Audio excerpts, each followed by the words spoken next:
ഓംകാരത്തിന് യാതൊരർത്ഥവുമില്ല. കാരണം ഓംകാരം യഥാർത്ഥത്തിൽ ഒരു വാക്കല്ല. വാക്ക് സൃഷ്ടിയിലാണുള്ളത്.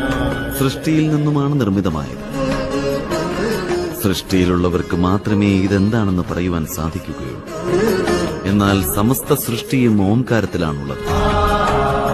അതിനാൽ ഓംകാരം വാക്കുകൾക്കതീതമായ ഒന്നാണ്. ഇതിന്റെ അർത്ഥം നമുക്ക് നിർവചിക്കുവാൻ സാധിക്കുകയുള്ളൂ. അനുഭവിച്ചറിയുവാൻ മാത്രമേ സാധിക്കുകയുള്ളൂ. ഓംകാരത്തിന്റെ അനുഭൂതി ഉണ്ടാകണമെന്നുണ്ടെങ്കിൽ വ്യക്തിയുടെ മനസ്സിൽ എന്തെങ്കിലും ചിന്തകളോ ഏതെങ്കിലും ഇച്ഛകളോ സ്വപ്നങ്ങളോ പ്രതീക്ഷകളോ ഒന്നും ഉണ്ടാകുവാൻ പാടില്ല.